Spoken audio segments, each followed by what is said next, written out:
इस वीडियो में हम लोग जानेंगे बेल्ट्रॉन डीईओ के बारे में। बेल्ट्रॉन डीईओ क्या है, डीईओ का काम क्या होता है और बेल्ट्रॉन डीईओ के लिए जो मिनिमम क्वालिफ़िकेशन क्या होनी चाहिए और इसमें कितने एग्ज़ाम होते हैं, इसका सिलेबस क्या है और इसमें सैलरी कितनी मिलती है। तो सबसे पहले हम लोग जानते हैं बेल्ट्रॉन क्या है। बेल्ट्रॉन जो है Bihar state electronic development corporation Bihar सरकार के अंडर काम करने वाली एक संस्था है जो बिहार सरकार के लिए बिहार के विभिन्न कार्यालयों में डीईओ, स्टेनो आदि पदों पर कर्मचारी की नियुक्ति कराती है। और जानते हैं डीईओ का मतलब क्या होता है। डीईओ मतलब होता है डाटा एंट्री ऑपरेटर, जिनका काम होता है किसी हार्ड कॉपी को सॉफ्ट कॉपी में बदलना। यानी आपको कोई हार्ड कॉपी दिया जाएगा, उसको आपको सॉफ्ट कॉपी में बदल के कंप्यूटर मतलब सेव करना होता है।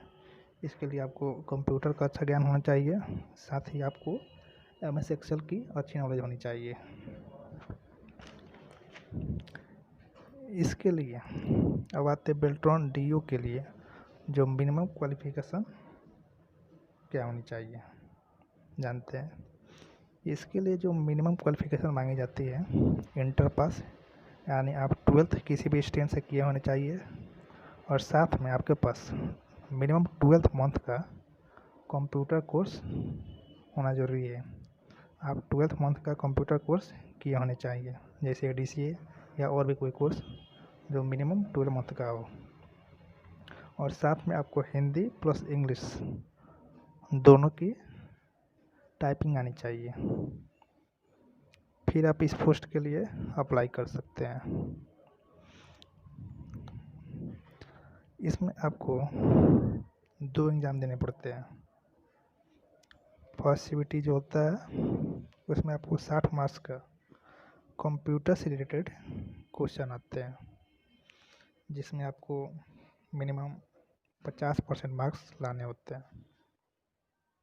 क्वालिफाइंग मार्क्स 60 नंबर में 50% मीन्स 30 नंबर अगर आप लाते हैं तो फिर आप सेकंड सीवीटी यानी टाइपिंग के लिए पास होते हैं। अगर आप 30 नंबर आते हैं तो फिर सेकंड सीवीटी में आप दे सकते हैं। सेकंड एग्ज़ाम जो होता है वो आपका टाइपिंग एग्ज़ाम होता है, जिसमें आपको हिंदी प्लस इंग्लिश दोनों का एक ही दिन टाइपिंग टेस्ट होता है, जिसमें आपको हिंदी में 25 वर्ड पर मिनट और इंग्लिश में आपको 30 वर्ड पर मिनट लाने होते हैं मिनिमम। अगर आप इतना लाते हैं फिर आप पास होते हैं। नेक्स्ट वीडियो में हम लोग जानेंगे कि फर्स्ट सीवीटी में जो होता है कंप्यूटर का 60 मार्क्स का, उसका सिलेबस क्या है, उसमें किस टॉपिक से कितने मार्क्स के क्वेश्चन आते हैं और इसके सैलरी के बारे में कि इसके लिए इसकी सैलरी कितनी मिलती है। साथ में जो बेल्ट्रॉन डीईओ का होता है उसका जॉब कहाँ पर लगती है। तो अगर आपने अभी तक इस चैनल को सब्सक्राइब नहीं किया है तो चैनल को सब्सक्राइब करें, लाइक करें और शेयर करें। Thank you. Subscribe now and press the bell icon. Never miss an update.